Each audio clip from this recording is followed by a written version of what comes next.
नमस्ते, नमस्कार प्यारे दोस्तों, कैसे हैं आप सभी। उम्मीद करती हूँ आप लोग बहुत अच्छे होंगे, बहुत ज़बरदस्त होंगे, एकदम बेहतरीन होंगे और एकदम बिंदास होंगे। मैं भावना भाटी आप सभी प्यारे साथियों का स्वागत करती हूँ आपके अपने प्यारे से परिवार रोजगार विदन। जल्दी से आप सभी प्यारे दोस्त क्लास के साथ आइए, फिर हम लोग अपनी इस क्लास को शुरू करने वाले हैं और इस क्लास को आगे लेकर चलने। एक बार जल्दी से सभी दोस्त आ जाइए और मुझे बता दीजिए कि आप लोग मुझे सुन पा रहे हैं। आप सभी प्यारे दोस्तों तक मेरी जो आवाज़ है वो पहुंच रही है, जल्दी से बताओ, फटाफट से बताइएगा आप लोग कि आप लोग मेरी आवाज़ को आ रहे हैं। जल्दी से आप लोग सभी क्लास के साथ जुड़ जाइएगा और जल्दी से एक बार बताइएगा सभी प्यारे दोस्त के पा रहे हैं। आपके कमेंट्स में तो एक बार कर दे आप लोगों को आसानी से पास क्लियर। अम्मा जी क्लास देख रही हैं, बहुत बढ़िया। अम्मा जी को नमस्कार है भाई, ठीक है। तो अम्मा जी को हमारा नमस्कार और अम्मा जी का आशीर्वाद हम सभी पर बना रहे, ये आशा। तो चलो भाई चैप्टर को शुरू करते हैं। तो हम लोग पढ़ने वाले हैं आज की क्लास में थोड़ा सा, मैंने पिछली क्लास में आपको एटॉमिक नंबर और एटॉमिक मास के बारे में बताया था। कल इलेक्ट्रिसिटी इशू की वजह से हमारी जो क्लास थी वो हो नहीं पाई थी, ठीक है। लेकिन फिर भी मैं आपको यहाँ से चीज़ें लेकर चलती कि हमने कल की क्लास में परमाणु क्रमांक और किसके बारे में पढ़ा था दोस्त, और हमने पढ़ा था परमाणु द्रव्यमान के बारे में, यानी कि एटॉमिक मास के बारे में। तो हमने एटॉमिक मास और एटॉमिक नंबर के बारे में कल की क्लास में पढ़ लिया। परमाणु क्रमांक और परमाणु मास द्रव्यमान जो है, इन सब के बारे में कल की क्लास में। अब हम आगे की तरफ बढ़ते हैं और अब हम बात करते हैं कि यहाँ से मैं आप लोगों को बता रही थी कि किस तरीके से हम जब न्यूमेरिकल पेपर में आते हैं उन न्यूमेरिकल्स को कर सकते हैं। परमाणु द्रव्यमान और परमाणु क्रमांक से संबंधित जो हमारे क्वेश्चंस आते हैं पेपर में न्यूमेरिकल फॉर्म में, वो हम कैसे कर सकते हैं। वॉइस में क्या प्रॉब्लम आ रही है बताओ, वॉइस ब्रेक हो रही है बीच बीच में, अब बताना, वॉइस ब्रेक हो रही है, ठीक है। हाँ, कल एप्लीकेशन में भी दिक्कत चल रही थी और लाइट के इशू की वजह से भी कल हमारी क्लास कंटिन्यू, ठीक है। चलो आज बिल्कुल सही है आवाज़, अब बताओ मुझे बिल्कुल सही आ रही है क्या आवाज़, जल्दी से बताएं सारे दोस्त, जल्दी से बताएं भाई, ठीक है क्लियर। चलो अब चलते हैं। तो मैंने आपको कहा था कि परमाणु क्रमांक जो होता है ये होता है किसी भी नाभिक के अंदर प्रोटॉन की संख्या, क्लियर। यानी किसी भी नाभिक में हम जब प्रोटोनों की संख्या की बात करते हैं, नंबर ऑफ प्रोटॉन।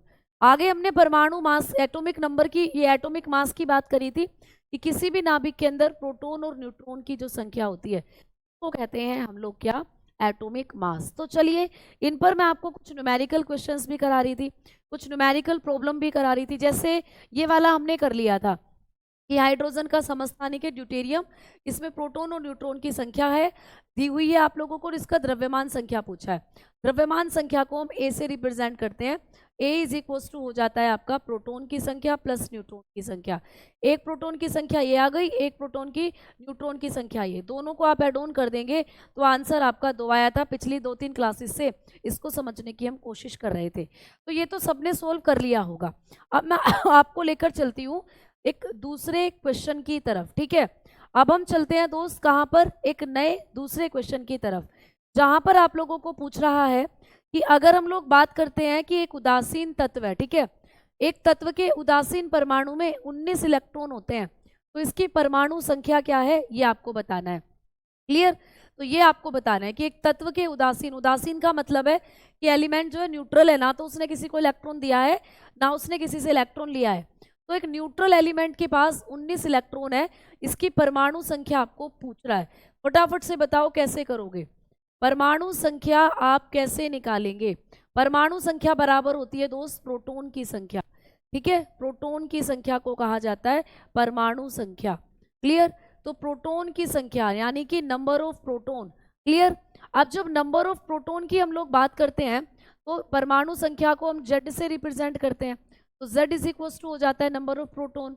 तो मैंने आपको बताया था कि एक न्यूट्रल है, उदासीन, मतलब एक उदासीन परमाणु के अंदर जितने प्रोटॉन होते हैं उतने ही इलेक्ट्रॉन होते हैं, बताया था ना। तो प्रोटॉन की संख्या कितनी दी आपको, इलेक्ट्रॉन की संख्या कितनी दी हुई है 19। तो जितने इलेक्ट्रॉन होते हैं उतने प्रोटॉन होते हैं, तो दैट्स मीन यहाँ पर भी आपके प्रोटॉनों की संख्या कितनी हो जाएगी, आप बताते हो 19 हो जाएगी। सिंपल, कोई सोल्व नहीं करा हमने यहाँ पर। कैसे पता चला कि भाई उदासीन परमाणु है, उदासीन परमाणु है, परमाणु मैंने आपको बताया था कि पूरा का पूरा परमाणु उदासीन होता है। अब पूरा परमाणु अगर उदासीन है तो दैट्स मीन जितने प्रोटॉन होंगे उतने ही इलेक्ट्रॉन होंगे। तो जब आपको इलेक्ट्रॉन की संख्या 19 दी हुई है, इलेक्ट्रॉन की संख्या 19 दी हुई है, तो प्रोटॉन भी कितने हो जाएंगे, 19 हो जाएंगे, क्योंकि जितने प्रोटॉन होते हैं उतने ही इलेक्ट्रॉन होते हैं उदासीन परमाणु के अंदर। तो इसीलिए आंसर कितना हो जाएगा दोस्त, 19 हो जाएगा। ठीक है, अब ये 19 + 19 38 कौन कर रहा है, 19 + 19 भैया परमाणु संख्या निकालनी है, आपको एटॉमिक नंबर निकालना है, और एटॉमिक नंबर को जेड से रिप्रेजेंट करते हैं।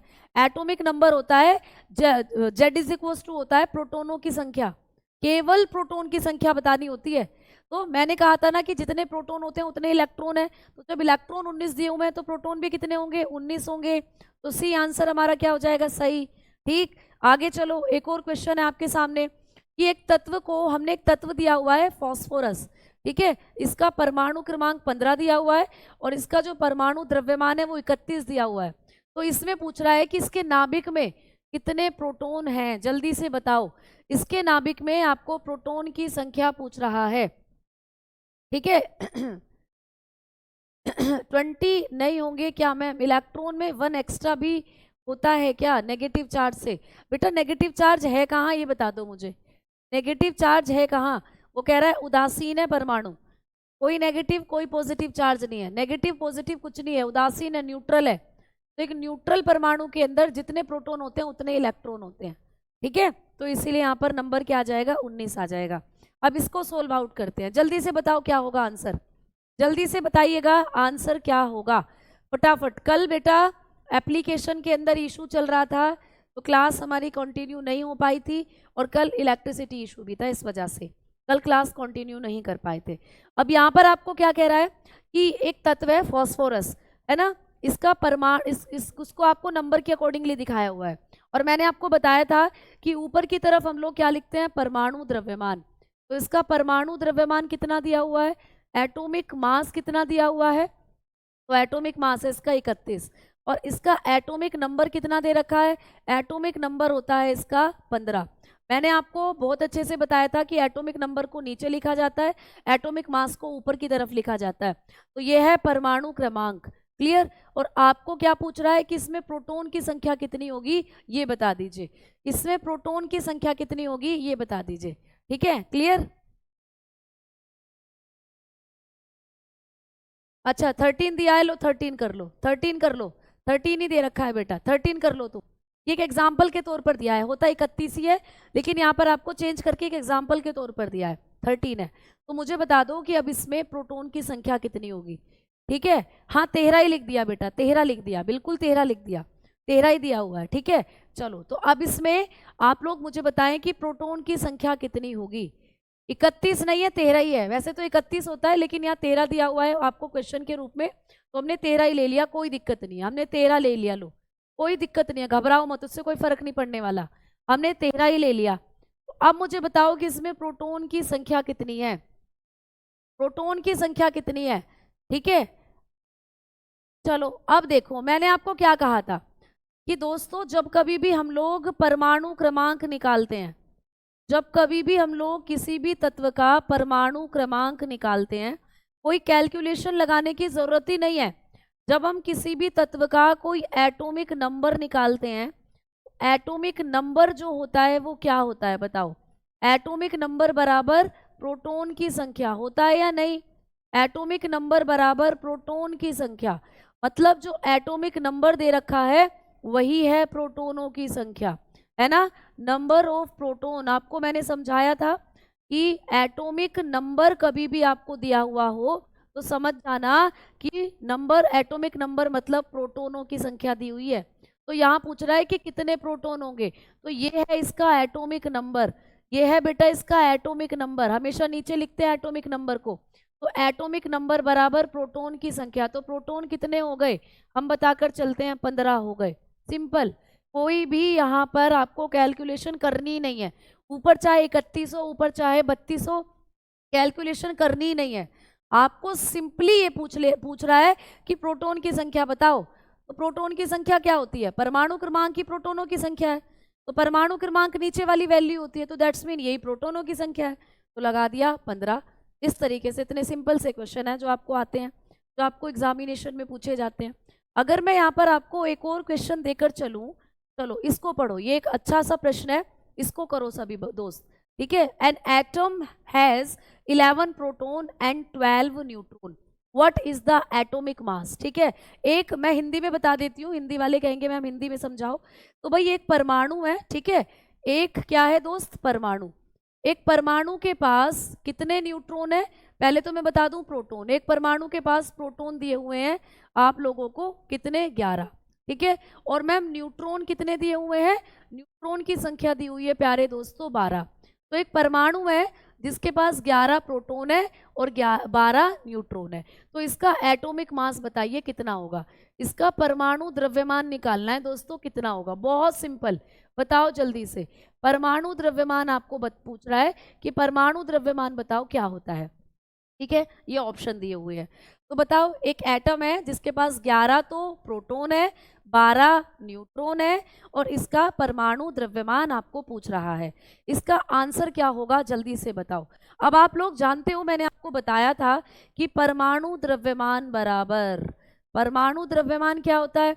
परमाणु द्रव्यमान बराबर प्रोटॉनों की संख्या प्लस न्यूट्रॉनों की संख्या, यही तो होता है परमाणु द्रव्यमान, जिसको हम ए से रिप्रेजेंट करते हैं। A is equals to P plus N होता है, ये होता है फॉर्मूला। तो ये पूछ रहा है, ये वैल्यू दी हुई है। प्रोटॉन कितने दे रखे हैं? 11। न्यूट्रॉन कितने दे रखे हैं? 12। तो मुझे बता दो कितना हो जाएगा परमाणु द्रव्यमान? 11 और 12 कितने हो जाते हैं? 11 दूनी 22, और एक और जोड़ दो उसमें 23, ठीक है। तो कितना आंसर आ जाएगा दोस्त? 23 आ जाएगा। कितना आंसर आ जाएगा दोस्त? 23 आ जाएगा। आ गई बात समझ में? तो सिंपल से फॉर्मूले के ऊपर आपको यहाँ पर क्वेश्चंस दिए हुए होते हैं। आओ एक और दिखाती हूँ मैं आपको। यहाँ पर देखो, यहाँ पर क्या कह रहा है आप लोगों को, ये देखो जो मैंने आपको अभी भी बताया था। If an element has an atomic number of 15, अगर एक तत्व का परमाणु क्रमांक आपको 15 दिया हुआ है, एक तत्व का परमाणु क्रमांक कितना दे रखा है दोस्त? परमाणु क्रमांक, एटॉमिक नंबर, एक तत्व का परमाणु क्रमांक आपको दे रखा है 15, ठीक है। और कह रहा है and a mass number of 31, यानी परमाणु द्रव्यमान दे रखा है 31। परमाणु द्रव्यमान कितना दे रखा है दोस्त? 31 दे रखा है। तो कह रहा है how many neutron does it have, इसके पास कितने न्यूट्रॉन है? आपको न्यूट्रॉन की संख्या पूछ रहा है मेरे दोस्त, आपको न्यूट्रॉन की संख्या पूछ रहा है। बताओ जल्दी से, न्यूट्रॉन की संख्या कैसे निकालोगे? न्यूट्रॉन की संख्या आप कैसे निकालोगे? फटाफट से बताओ। तो कह रहा है न्यूट्रॉन की संख्या बताओ। बेटा ध्यान से पढ़ो क्वेश्चन को, हिंदी में ही तो समझा रही हूं। एक तत्व है जिसका परमाणु क्रमांक 15 दिया हुआ है और परमाणु द्रव्यमान 31 दिया हुआ है। आपको यहाँ पर न्यूट्रॉन की संख्या निकालनी है, कितनी होगी? अनुज बेटा मैं हिंदी तो बोल रही हूँ, क्या मैं इंग्लिश बोल रही हूँ ये बताओ। मैंने कहा कि एक तत्व है जिसका परमाणु क्रमांक 15 दिया हुआ है, परमाणु द्रव्यमान 31 दिया हुआ है, और यहाँ पर आपको न्यूट्रॉन की संख्या निकालनी है, बताइए कितनी होगी। तो जब हम लोग फॉर्मूला लगाते हैं प्यारे दोस्तों, परमाणु क्रमांक आपको पता है ना, परमाणु क्रमांक मतलब प्रोटॉन की संख्या होता है।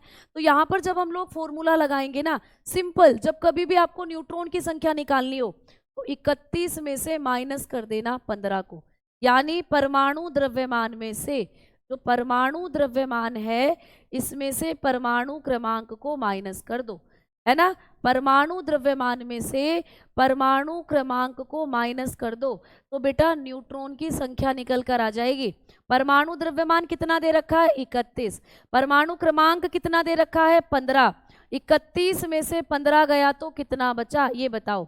30 में से 30 गए तो 15 बचे थे, लेकिन 31 में से 15 गए तो कितने बचे? 16। कितने बचे दोस्त? 16, है ना। तो आंसर कितना आ जाएगा? 16। तो न्यूट्रॉन की संख्या कितनी है मेरे बच्चा? 16 है। सिंपल।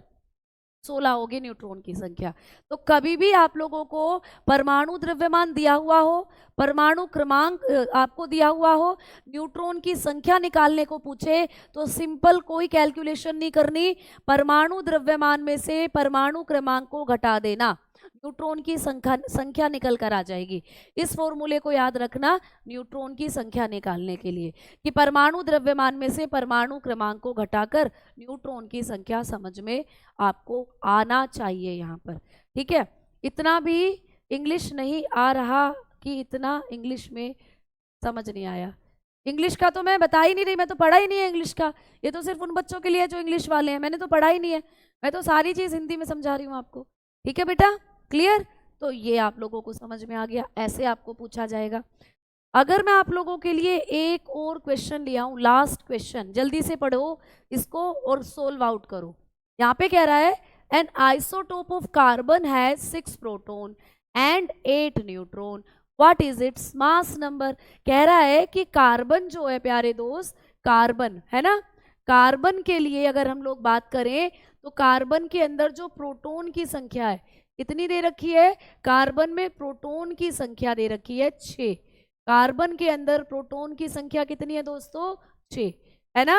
एंड न्यूट्रॉन, कार्बन में ही न्यूट्रॉन की संख्या कितनी है दोस्तों, तो न्यूट्रॉन की संख्या आप बताते हो कि कार्बन के अंदर न्यूट्रॉन की संख्या दे रखी है हम लोगों को कितनी, 8। ठीक है, अब आपको क्या कह रहा है, मास नंबर निकालो, यानी कि आपको कह रहा है कि परमाणु द्रव्यमान बताओ कितना, मास नंबर पूछ रहा है। हाँ बिल्कुल, तो आपको कह रहा है कि परमाणु द्रव्यमान बताइए कितना होगा, परमाणु द्रव्यमान बताओ कितना होगा, बताओ कितना सिंपल है, प्रोटॉन की संख्या दे रखी है, न्यूट्रॉन की संख्या दे रखी है, ठीक है, और आपको पूछ रहा है परमाणु द्रव्यमान बता दो। तो मैंने कहा था कि परमाणु द्रव्यमान को निकालने का फॉर्मूला क्या होता है, परमाणु द्रव्यमान बराबर कितना होता है दोस्त, परमाणु द्रव्यमान बराबर प्रोटॉन की संख्या प्लस न्यूट्रॉन की संख्या, यानी परमाणु द्रव्यमान को आप कहते हो एटॉमिक मास, या इसी को कहते हैं हम लोग मास नंबर। तो mass number is equals to होता है number of proton and plus number of neutron. इस फॉर्मूले से वैल्यू रख दो। आपको यहाँ पर कितना दे रखा है, प्रोटॉन, प्रोटॉन की संख्या 6 दे रखी है, मैम न्यूट्रॉन की संख्या कितनी दे रखी है, 8, और 6 में जब आप 8 जोड़ोगे तो जल्दी से बताओ कितना आता है, कितना आता है, 14 आ जाता है। तो बिल्कुल बी ऑप्शन हो जाता है आपका सही। तो यहाँ पर आपका जो परमाणु द्रव्यमान होगा वो 14 हो जाएगा। आ गई बात समझ में? ऐसे क्वेश्चंस आपको करने के लिए आएंगे, इस तरीके के क्वेश्चंस आपको पेपर में करने को आएंगे। अगर एक और क्वेश्चन दे दूं, अगर इतना सिंपल एक और क्वेश्चन दे दूं, करो इसको जल्दी से सारे दोस्त, मैं समझा देती हूँ। An atom has a mass number, mass number क्या होता है, परमाणु द्रव्यमान। एक परमाणु का जो परमाणु द्रव्यमान आपको दिया हुआ है वो कितना दे रखा है दोस्तों, 40 दे रखा है, ठीक है। एंड कंटेन 20 न्यूट्रॉन, और कह रहा है कि इसके अंदर जो न्यूट्रॉन की संख्या है वो कितनी है, 20 दे रखी है न्यूट्रॉन की संख्या। तो what is the atomic number, आपको कह रहा है कि इसका परमाणु, आपको कह रहा है इसका परमाणु क्रमांक बताइए कितना होगा, आपको पूछ रहा है कि परमाणु क्रमांक निकालो कितना होगा, ठीक है, परमाणु क्रमांक निकालो कितना होगा। ऐसे क्वेश्चन आते हैं तो बताओ। तो आपको क्या कह रहा है कि परमाणु द्रव्यमान दे रखा है भाई, बिल्कुल परमाणु द्रव्यमान, यानी ए की वैल्यू दे रखी है हमें 40 और एन की वैल्यू हम लोगों को दे रखी है 20। और हम लोग जानते हैं कि जब कभी भी हम लोग परमाणु क्रमांक की बात करते हैं तो ये प्रोटॉन का नंबर होता है, परमाणु क्रमांक बराबर प्रोटॉन की संख्या, बिल्कुल। तो जब हम फॉर्मूला लगाते हैं A is equals to P plus N होता है प्यारे दोस्त, तो हमें यहाँ पर 40 दे रखी है ए की वैल्यू और हमें पी की वैल्यू पूछी गई है, यानी परमाणु क्रमांक पूछा है, परमाणु क्रमांक प्रोटॉन की संख्या होती है ये पूछा है, और एन की वैल्यू जो हमें दे रखी है वो 20 दे रखी है। तो जब आप इसको सोल्व करोगे तो किस तरीके से करोगे, 40 में से 20 को माइनस कर देना, आपका प्रोटॉन का नंबर निकल कर आ जाएगा।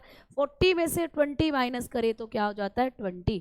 तो यहाँ पर आपको जो एटॉमिक नंबर आएगा वो कितना हो जाएगा दोस्त, 20 हो जाएगा। वो कितना हो जाएगा दोस्त, 20 हो जाएगा, ठीक है, क्लियर, समझ में आ गई बातें। तो बच्चे क्या कह रहे हैं, हिंदी में क्वेश्चन लाओ। अगर बेटा आप यहाँ पर नहीं समझ पा रहे हो चीज़ों को तो फिर आगे भी नहीं समझ पाओगे, आगे भी नहीं समझ पाओगे। क्यों देख रहे हो आप इस क्वेश्चन को? आप यहाँ देखो ना, मैंने हिंदी में लिखा हुआ है कि एक तत्व का परमाणु द्रव्यमान 40 है ना, और उसमें न्यूट्रॉन की संख्या 20 दी हुई है। आपको परमाणु क्रमांक बताना है कि कितना होगा। यहाँ देखो ना, क्यों देख रहे हो इंग्लिश में उसे, जो हिंदी वाले हैं, क्यों देख रहे हो इसे? इसे देखो ना बेटा। कोई दिक्कत अभी तक किसी को? तो सारी वैल्यूज लिखी हुई है हिंदी में मैंने। परमाणु, एक तत्व का परमाणु द्रव्यमान 40 दिया हुआ है, वहाँ न्यूट्रॉन की संख्या आपको 20 दी हुई है, आपको परमाणु क्रमांक निकालना है कितना होगा। तो वही सारी चीजें यहाँ पर समझाती चल रही हूँ, ठीक है। अब बताओ, निकाल दोगे या नहीं निकाल पाओगे? जल्दी से बताओ, ठीक है, जल्दी से बताओ।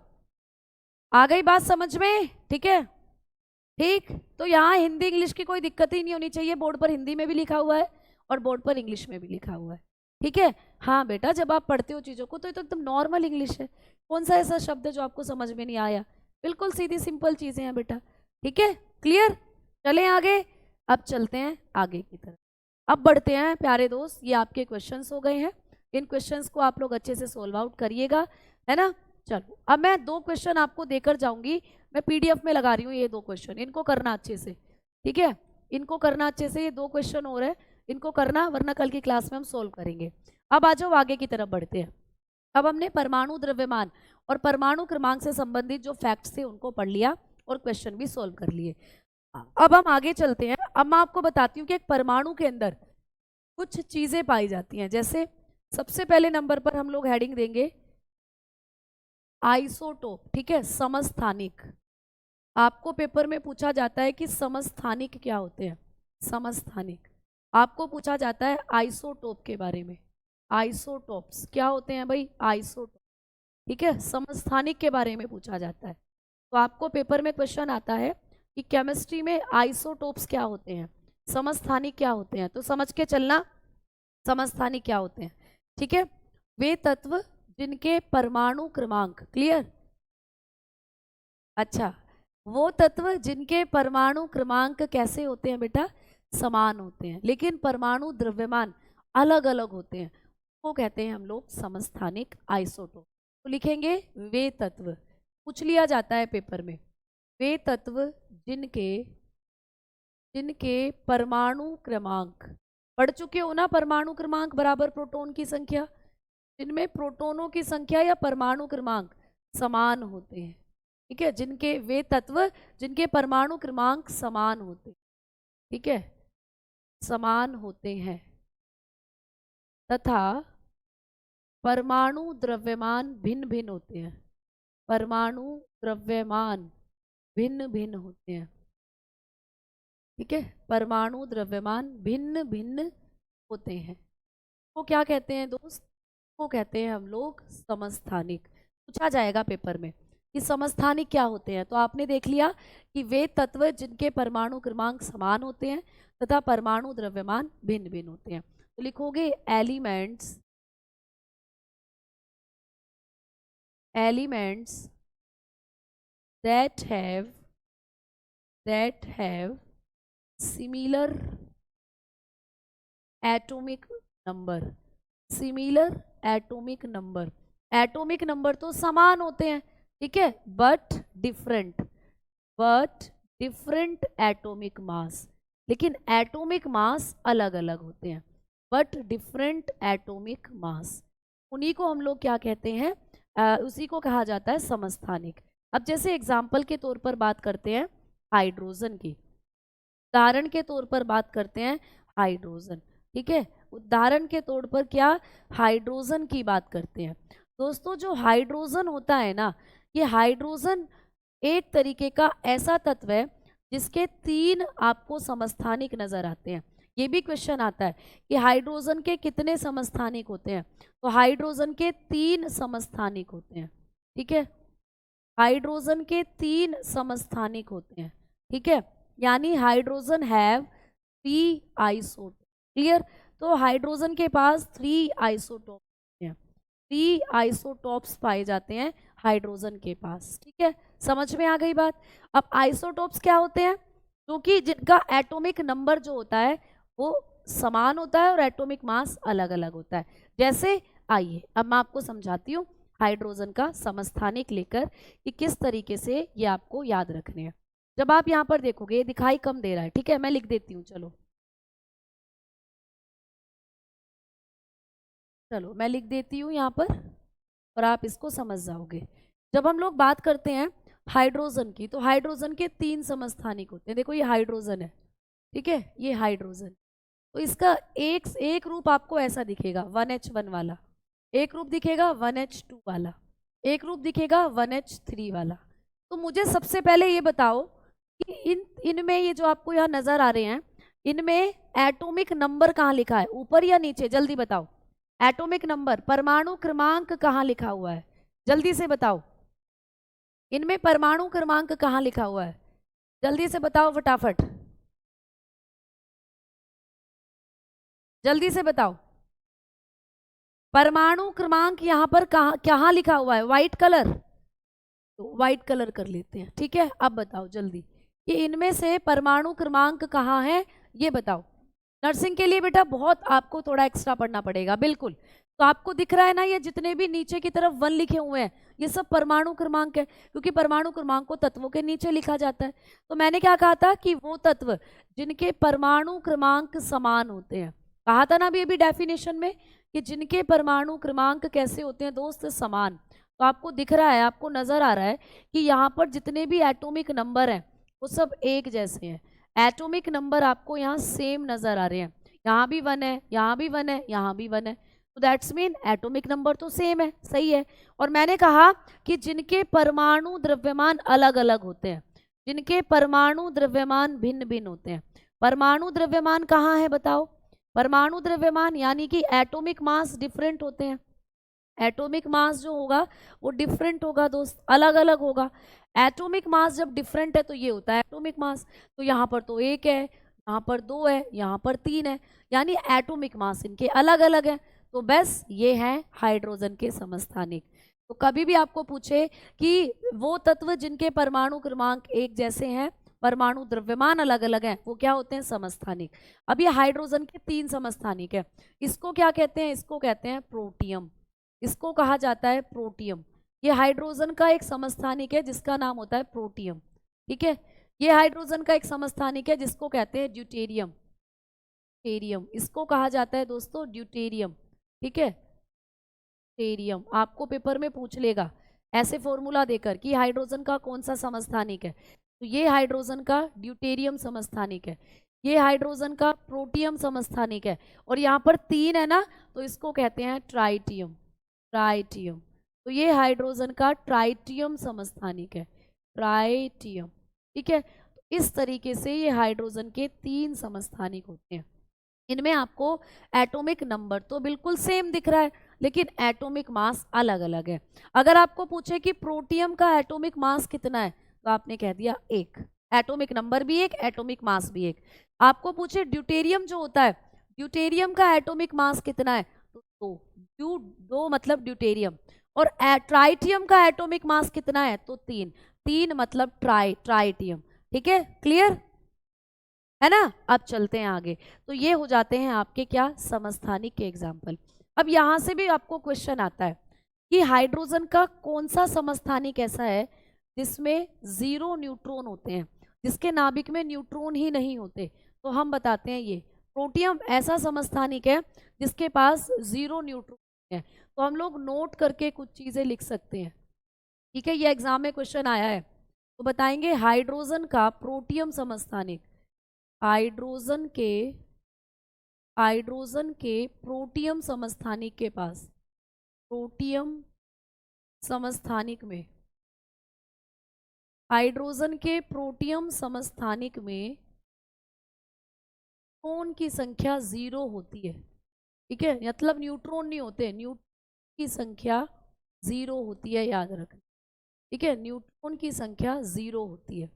मतलब हाइड्रोजन का कौन सा समस्थानिक है जिसमें 0 न्यूट्रॉन होते हैं? ये क्वेश्चन आपको पेपर में कई बार पूछा गया है, स्टार लगा दिया मैंने। तो बताओगे हाइड्रोजन का जो प्रोटियम समस्थानिक है, प्रोटियम जानते हो ना, ये वाला समस्थानिक, ये वाला, तो इसके अंदर न्यूट्रॉन की संख्या 0 होती है, ठीक है। तो बताओगे isotope of isotope of protium, ठीक है, isotope of hydrogen, hydrogen protium have 0 neutron. तो इसके पास कितने न्यूट्रॉन होते हैं दोस्त? 0 न्यूट्रॉन होते हैं। क्लियर, समझ में आ गई बात है ना? हाँ चलो अब देखते हैं फिर से एक बार। तो इसके पास कितने न्यूट्रॉन होते हैं दोस्तों? 0 होते हैं। तो अगर हम यहाँ पर न्यूट्रॉन की संख्या की बात करते हैं तो यहाँ न्यूट्रॉन की संख्या 0 है, ठीक है मैम। यहाँ कितने हैं न्यूट्रॉन? यहाँ न्यूट्रॉन की संख्या 1 है। और मैम यहाँ न्यूट्रॉन की संख्या 2 है। तो हाइड्रोजन का कौन सा समस्थानिक है जिसके नाभिक में, भाई नाभिक में तो पाए जाते हैं न्यूट्रॉन और प्रोटॉन, तो कौन सा हाइड्रोजन का समस्थानिक है जिसके नाभिक के अंदर 0 न्यूट्रॉन होते हैं? तो आप बताओगे प्रोटियम 0, ठीक है। कभी पूछ ले ड्यूटेरियम में नाइट्रोजन न्यूट्रॉन कितने होते हैं? तो ड्यूटेरियम में जो न्यूट्रॉन की संख्या है वो 1 होती है। ट्राइटियम में न्यूट्रॉन की संख्या कितनी होती है? 2 होती है, ठीक है। अब यहाँ पर ये जो ड्यूटेरियम होता है ना, हाइड्रोजन का जो समस्थानिक है ड्यूटेरियम, ठीक है। तो आप बताओगे कि हाइड्रोजन के ड्यूटेरियम समस्थानिक को, ड्यूटेरियम यानी 1H2, ठीक है, ये होता है ड्यूटेरियम। समस्थानिक को, ठीक है, समस्थानिक को भारी जल भी कहते हैं, भारी जल या गुरु जल कहते हैं दोस्त, जल कहते हैं। तो ये भी आपको पूछा जाता है कि हाइड्रोजन का कौन सा समस्थानिक है जिसे हम भारी जल या गुरु जल के नाम से जानते हैं? तो ड्यूटेरियम समस्थानिक, ठीक है। तो बताओगे deuterium isotope, deuterium isotope of hydrogen का जो ड्यूटेरियम आइसोटोप है इज नोन एज, इसी को हम क्या कहते हैं? Known as heavy water. इसको हम हैवी वाटर कहते हैं, हैवी वाटर या गुरु वाटर भी इसी को कहते हैं, गुरु वाटर। क्लियर। तो हाइड्रोजन का कौन सा समस्थानिक है जिसे हम भारी जल या गुरु जल के रूप में जानते हैं? आप बताते हो कि ये हो जाता है आपका ड्यूटेरियम। ये भी आपका क्वेश्चन बना है पेपर के अंदर, ये भी आप लोगों का एग्जामिनेशन में क्वेश्चन पूछा गया है कि हाइड्रोजन का कौन सा समस्थानिक भारी जल के नाम से जाना जाता है? तो आप बताते हो ड्यूटेरियम, ठीक है। क्लियर। अब ये जो भारी जल होता है दोस्त, ये भारी जल को भारी जल क्यों कहते हैं? तो भारी जल है, या इसको कई बार हम गुरु जल भी कहते हैं, गुरु जल, ठीक है, गुरु जल, भारी जल यानी हैवी वाटर क्यों कहते हैं? कि मैम ये नॉर्मल पानी से भारी होता है, बिल्कुल सही बात। इसका जो मॉलिक्यूलर वेट होता है वो बहुत ज़्यादा होता है, ठीक है। इसका जो आणविक भार होता है दोस्त, इसका जो आणविक भार होता है, मोलिक्यूलर वेट, क्लियर, इसका मोलिक्यूलर जो वेट होता है वो कितना होता है? नॉर्मल पानी से ज़्यादा होता है, नॉर्मल पानी से ज़्यादा होता है एटॉमिक वेट। कितना होता है? हम बताते हैं 20 होता है, 20, ठीक है। इसका फॉर्मूला भी पूछ सकता है D2O, ये होता है भारी जल का फॉर्मूला D2O। तो इसका जो आणविक भार है वो 20 होता है। जबकि जब हम लोग बात करते हैं सामान्य जल का, सामान्य जल जो हम लोग पीते हैं, है ना, सामान्य जल, नॉर्मल वाटर, तो नॉर्मल वाटर होता है उसका आणविक भार कितना होता है? अब आप जानते हो नॉर्मल जल का फॉर्मूला तो H2O होता है। तो इसका जो भार है, इसका जो आणविक भार है, इसका जो मॉलिक्यूलर वेट होता है वो कितना होता है? इसका जो मॉलिक्यूलर वेट है आप बताते हो वो होता है 18, वो होता है दोस्त 18। तो मुझे एक बात बताओ, भारी कौन हुआ, ये या ये? 20 ज़्यादा होता है या 18 ज़्यादा होता है? तो आप कहते हो 20 ज़्यादा होता है। तो क्योंकि सामान्य जल से भारी जल का आणविक भार ज़्यादा होता है इसीलिए इसको भारी जल कहते हैं, इसीलिए इसको कहते हैं हम लोग हैवी वाटर। अब ये जो हैवी वाटर होता है इसका हम लोग यूज़ कहाँ करते हैं? कई बार आ जाता है, इसका उपयोग हम लोग कहाँ करते हैं? तो इसका उपयोग हम लोग करते हैं नाभिकीय यंत्रों के अंदर, ठीक है, नाभिकीय यंत्रों में, ठीक है, नाभिकीय यंत्रों में इसका इस्तेमाल या नाभिकीय यंत्रों में इसके रूप में कूलेंट के रूप में करते हैं, कूलेंट, ठीक है, कूलेंट के रूप में, मतलब ठंडा करने के लिए, नाभिकीय यंत्रों को ठंडा करने में इसका इस्तेमाल करते हैं, एज कूलेंट, कूलेंट के रूप में इस्तेमाल करते हैं इन न्यूक्लियर रिएक्टर। क्लियर? तो न्यूक्लियर रिएक्टर होते हैं के अंदर हम लोग इसका इस्तेमाल करते हैं हैवी वाटर का। ठीक है, न्यूक्लियर रिएक्टर में इस्तेमाल करते हैं हैवी वाटर का, है ना? क्लियर? कई बार मंदक के रूप में भी लिखा आता है, मंदक के रूप में, मॉडरेटर के रूप में। मशीनों को न्यूक्लियर रिएक्टर की गति को कम करने के लिए इस्तेमाल करते हैं। ठीक, क्लियर? तो ये आपको चीजें यहां से याद रखनी है ना। आगे बढ़े भाई, आगे बढ़े दोस्तों।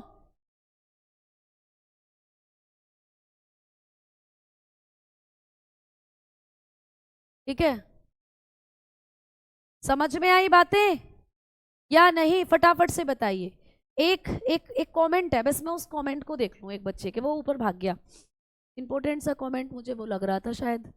एक सेकंड रुकेंगे भाई। अच्छा अच्छा,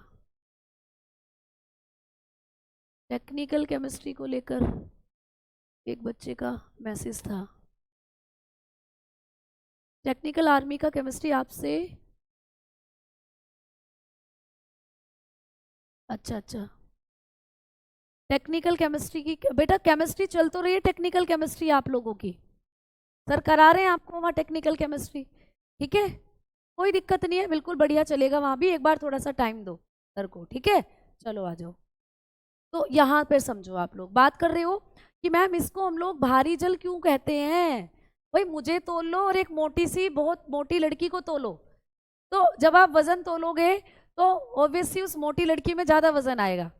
तो आप भारी किसको कहोगे फिर? भारी भावना मैडम को कहोगे या भारी उस मोटी लड़की को कहोगे? तो कहेंगे मैम उस मोटी लड़की को कहेंगे, क्योंकि उसका वजन आपसे ज्यादा है। तो सिमिलरली इसको भारी जल क्यों कहते हैं? क्योंकि इसका आणविक भार नॉर्मल जल से ज्यादा होता है। जो हम पानी पीते हैं ना, उस पानी का मोलिकुलर वेट होता है 18, लेकिन यहाँ पर इस पानी का मोलिकुलर वेट होता है 20। तो इसीलिए ये ज्यादा भारी है। ये 20 किलो का है या 18 किलो का है, ऐसा समझ के चलो, ऐसा समझ के चलो। तो भैया ये ज्यादा है, इसीलिए इसको भारी वाटर कहते हैं हम लोग। ठीक, अब आ जाओ आगे। अब हाइड्रोजन का एक और समस्थानिक बच गया, ट्राइटियम। ये जो ट्राइटियम है, इससे क्वेश्चन आते हैं। क्या क्वेश्चन आता है? कि ये हाइड्रोजन का रेडियो एक्टिव समस्थानिक है। क्वेश्चन पेपर में बना है कि हाइड्रोजन का एकमात्र समस्थानिक जो रेडियो एक्टिव होता है, तो बताएंगे कि यह है रेडियो एक्टिव समस्थानिक है दोस्त। रेडियो एक्टिव समस्थानिक मतलब ये अल्फा बीटा किरणें निकालता है बेटा, रेडियो एक्टिव समस्थानिक है। तो ये भी आपको क्वेश्चन आएगा कि हाइड्रोजन का रेडियो एक्टिव समस्थानिक कौन सा है। ठीक है, it is a radio active isotope. Radio active isotope है बेटा, ठीक है, आइसोटोप ऑफ हाइड्रोजन,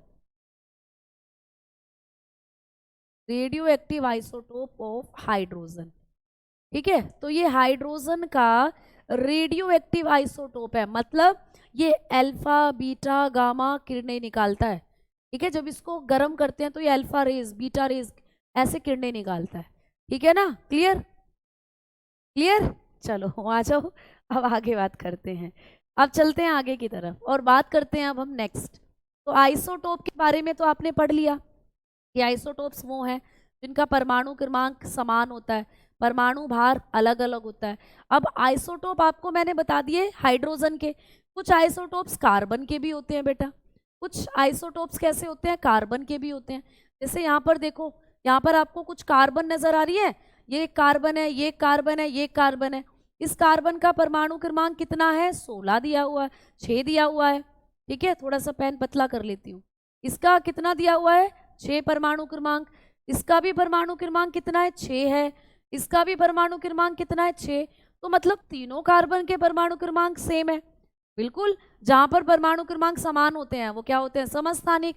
लेकिन इनके परमाणु द्रव्यमान को देखो तो यहाँ पर 12 दिया हुआ है, यहाँ पर 13 दिया हुआ है, यहाँ पर 14 दिया हुआ है। तो दैट्स मीन इनके परमाणु द्रव्यमान तो अलग अलग है। तो ये भी आपके किसके एग्जाम्पल हो जाते हैं? आइसोटोप्स के। ये भी एग्जाम्पल हो जाते हैं आपके समस्थानिक के, प्यारे दोस्त, समस्थानिक। ठीक है, क्लियर? अब आ जाओ बात करते हैं समभारिक की। अब हम लोग बात करेंगे किसकी? समभारिक की। क्लियर? अब बात करते हैं समभारिक। देखो नाम से ही आपको समझ में आ जाएगा। समभारिक जिसको कहते हैं आइसोबार्स, जिसको कहते हैं आइसोबार्स। तो दूसरी जो चीज आपको लिखनी है, समस्थानिक के बाद बात करते हैं समभारिक की। देखो नाम समझना हिंदी वाले, सम का मतलब समान, भारिक मतलब भार। मैंने आपको बताया था कि किसी भी एलिमेंट का जो भार है वो उसके सर पर लिखते हैं, यानी परमाणु द्रव्यमान भी कहते हैं उसको, है ना, एटॉमिक मास भी कहते हैं, एटॉमिक वेट भी कह देते हैं, परमाणु द्रव्यमान या परमाणु भार भी कह देते हैं। ठीक है, तो भाई जिन तत्वों के परमाणु भार समान होते हैं वो होते हैं समभारिक। नाम से पता चल रहा है, परमाणु भार, यानी सम का मतलब समान, भारिक मतलब भार। जिन तत्वों के परमाणु भार, लिख लीजिएगा, जिन तत्वों के परमाणु भार समान होते हैं। इस बार परमाणु भार समान है, परमाणु क्रमांक पहले थे, इस बार परमाणु भार समान है, परमाणु भार समान होते। ठीक है, जिन तत्वों के परमाणु भार समान होते हैं तथा परमाणु क्रमांक भिन्न भिन्न होंगे। भाई परमाणु क्रमांक इस बार अलग अलग है, परमाणु क्रमांक भिन्न भिन्न होते हैं, परमाणु क्रमांक भिन्न भिन्न होते हैं, भिन्न भिन्न होते हैं। ठीक है, उनको हम लोग क्या कहते हैं? समभारिक कहलाते हैं। उन्हें हम लोग क्या कहेंगे? समभारिक, वो कहते हैं हम लोग समभारिक। तो ये आप लोगों के समभारिक कहलाते हैं। क्लियर? समझ में आ गई बात?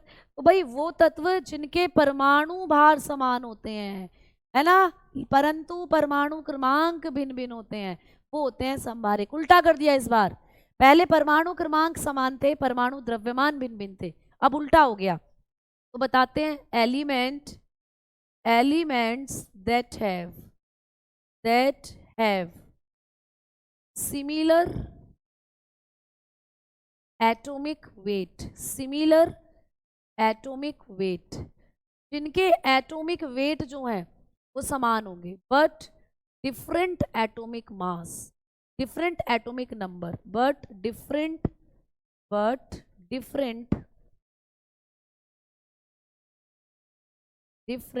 Atomic number.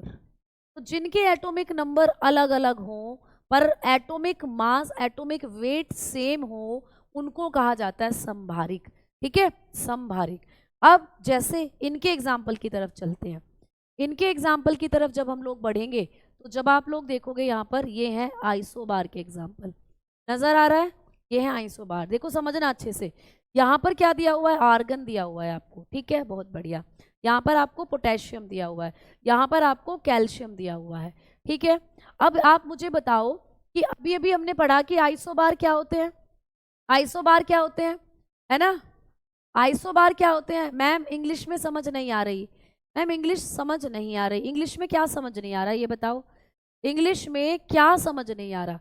Elements that have similar atomic weight but different atomic number. क्या समझ नहीं आया बताओ? ठीक है मैम, मास हो गया या वेट, बेटा ये सेम ही बात है, एटॉमिक वेट बोल दो, एटॉमिक मास बोल दो, एटॉमिक, है ना, मास नंबर बोल दो, ये सेम ही है, सारी चीजें ये सेम ही है। एटॉमिक वेट की जगह आपको यहाँ पर एटॉमिक मास भी लिखा मिले तो कोई अलग बात नहीं होगी, कि ये सेम ही थिंक है, कि ये सेम ही चीजें हैं। समझ में आ गई बात अंशु? ठीक है, एटॉमिक वेट को ही एटॉमिक मास भी कहते हैं, है ना, क्लियर? चलो ठीक है, क्लियर, आगे बढ़े। अब चलते हैं आगे की तरफ। तो अब हम लोग बढ़ते हैं कि भाई आपको यहाँ पर ये एग्जाम्पल दिए हुए हैं, तो अब आपने देखा, कहाँ गया, अब आपने देखा कि ये एग्जाम्पल होते हैं समभारिक के। ये किसके एग्जाम्पल है? समभारिक। क्यों? कि समभारिक में क्या होता है, एटॉमिक नंबर जो होता है वो तो आप लोगों का डिफरेंट होगा, एटॉमिक वेट या एटॉमिक मास सेम होगा, तो इसी को कहते हैं हम लोग आइसोबार, आइसोबार्स कहते हैं इनको। अब देखो यहाँ पर 3 एलिमेंट आपको नजर आ रहे हैं। आर्गन, आर्गन का परमाणु क्रमांक 18 है, मैम इसका परमाणु क्रमांक 19 है, मैम इसका परमाणु क्रमांक 20 है, लेकिन जब हम इन तीनों के परमाणु द्रव्यमान, परमाणु भार की बात करें तो यहाँ भी परमाणु भार 40 है, यहाँ पर भी परमाणु भार 40 है और यहाँ पर भी परमाणु भार 40 है। अगर हम इस बार देखें तो नीचे परमाणु क्रमांक लिखा होता है, तो परमाणु क्रमांक तीनों का अलग अलग है, 18, 19, 20 तीनों का अलग अलग है। लेकिन अगर हम इनके सर पर देखें परमाणु भार बैठा है तो परमाणु भार सबका सेम है, सबका सेम है। तो ये क्या हो जाते हैं प्यारे दोस्त, ये हो जाते हैं आप लोगों के किसके एग्जाम्पल, समभारिक के। बेटा ये तत्वों के रूप होते हैं, समस्थानिक और संभारिक तत्वों के रूप हैं। जैसे हाइड्रोजन है तो हाइड्रोजन के 3 और रूप हमने पढ़े अभी, आपका प्रोटियम, ड्यूटेरियम, ट्राइटियम। तो हाइड्रोजन जो होता है वो तो हाइड्रोजन है ही, लेकिन वो 3 और रूपों में मिलता है, उन्हीं को हम समस्थानिक कहते हैं। वैसे कार्बन भी आपको देखने को मिला कि 3 और रूपों में मिलता है, तो वो उसके समस्थानिक। तो एक ही तत्व के जब वो अन्य रूप आपको देखने को मिले वही होते हैं समस्थानिक और संभारिक, ठीक है, वही होते हैं समस्थानिक और संभारिक। तो यहाँ पर आप लोगों ने देखा कि ये एग्जाम्पल किसके हो जाते हैं, आपके आइसोबार के। पेपर में आपको पूछा जा सकता है, ठीक है। अब और एग्जाम्पल दिखाती हूँ आइसोबार के, यहाँ पर देखो और एग्जाम्पल की बात करते हैं हम लोग आइसोबार के। ये क्या लिखा हुआ है यहाँ पर, सल्फर, ठीक है। तो सल्फर हो जाता है आप लोगों का और क्लोरीन हो जाता है आप लोगों का। अगर हम सल्फर और क्लोरीन और आर्गन, यहाँ पे लिख लेना AR, आर्गन है ये, इस सिंबल को कर लेना आर्गन, मिसप्रिंट हो गई है यहाँ पे चीजें, इसको करना AR, आर्गन। आर्गन है ना, ऊपर आर्गन लिखा हुआ है, इसको हम लोग करेंगे AR, आर्गन का सिंबल होता है AR, ठीक है। तो यहाँ पर अब फिर से देखते हैं, तो यहाँ पर आपको सल्फर दिया हुआ है, सल्फर का एटॉमिक नंबर कितना है, 16, यहाँ पर क्लोरीन है 17, यहाँ पर आर्गन है 18, तो सबके एटॉमिक नंबर अलग अलग हैं। तो जहाँ पर परमाणु क्रमांक अलग अलग होते हैं वो तो संभारिक होते हैं, लेकिन परमाणु भार जहाँ पर समान होंगे, तो देखते हैं एक बार, यहाँ भी 40 है, यहाँ भी 40 है, यहाँ भी, तो दैट्स मीन परमाणु भार तो समान है, परमाणु क्रमांक अलग अलग है। तो ये किसके एग्जाम्पल हो जाते हैं, आपके समभारिक के एग्जाम्पल हो जाते हैं, ठीक है। क्लियर, आ गई बात समझ में, है ना, है ना, समझ में आ गई बात आपको। बेटा पानी फिल्टर कर लो या ऐसे ही नॉर्मल रखो, उसका जो भार है वो 18 ही होगा, H2O का, H2O का 18 ही होगा। छानने के बाद थोड़ी उससे ऑक्सीजन और हाइड्रोजन गायब हो जाएंगी, तो वो फिर भी उतना ही रहेगा, ठीक है, उतना ही रहेगा उसका मॉलिक्यूलर वेट। तो एक्चुअल में पानी की अशुद्धियों का वेट नहीं नाप रहे हैं, पानी के अंदर अशुद्धियां हैं, हम उनका वेट नहीं नाप रहे हैं, हम पानी के वेट की बात कर रहे हैं। तो छानोगे तब भी उसका पानी का वेट उतना ही रहेगा, ठीक है। चलो, तो ये आप लोगों ने यहाँ पर पढ़ लिया। तो ये आपको पॉइंट्स हैं जो पेपर में आते हैं। अब एक चीज और मैं आपको बता देना चाहती हूँ, एक और टर्म है, हम लोग बात करते हैं आइसोटोन्स की। जैसे हमने समस्थानिक पढ़ लिया, हमने संभारिक पढ़ लिया, अब हम बात कर रहे हैं सम न्यूट्रॉनिक की। आइसोटोन, आइसोटोन, आइसो मतलब एक जैसे, टोन मतलब न्यूट्रॉन। तो आइसोटोन कौन होते हैं, आइसोटोन वो तत्व हैं जिनमें न्यूट्रॉन की संख्या समान होती है, केवल न्यूट्रॉन की संख्या, उनको कहते हैं आइसोटोन। तो देखो यहाँ लिखा हुआ है, isotone is a group of nucleoids that has sum of neutron is same. यानी कि न्यूक्लियोइड तो जानते हो ना, न्यूक्लियस, नाभिक, नाभिक में ही आपको न्यूट्रॉन मिलते हैं। मैं समझाती हूँ यहाँ पर, समझना। देखो आइसो न्यूट्रॉन की जब बात करते हैं, आइसो न्यूट्रॉन, या इनको हम क्या कहते हैं, आइसोटोन कहते हैं, आइसोटोन। जब हम लोग आइसोटोन की बात करते हैं तो ऐसे तत्व जिनमें न्यूट्रॉन की संख्या समान हो। तो मैं लिखवा देती हूँ, तो लिखेंगे वे तत्व, वे तत्व जिनके नाभिक में, ठीक है, जिनके नाभिक में न्यूट्रॉन तो नाभिक में ही मिलते हैं, जिनके नाभिक में न्यूट्रॉन की संख्या समान होती, न्यूट्रॉन की संख्या समान होती, ठीक है, संख्या समान होती, वो होते हैं दोस्त आइसोटोन। क्लियर। तो कभी भी पेपर में पूछे कि आइसोटोन कौन होते हैं केमिस्ट्री में, तो बताते हो वे तत्व जिनके नाभिक में उनकी संख्या समान होती है। तो बताएंगे elements that have, elements that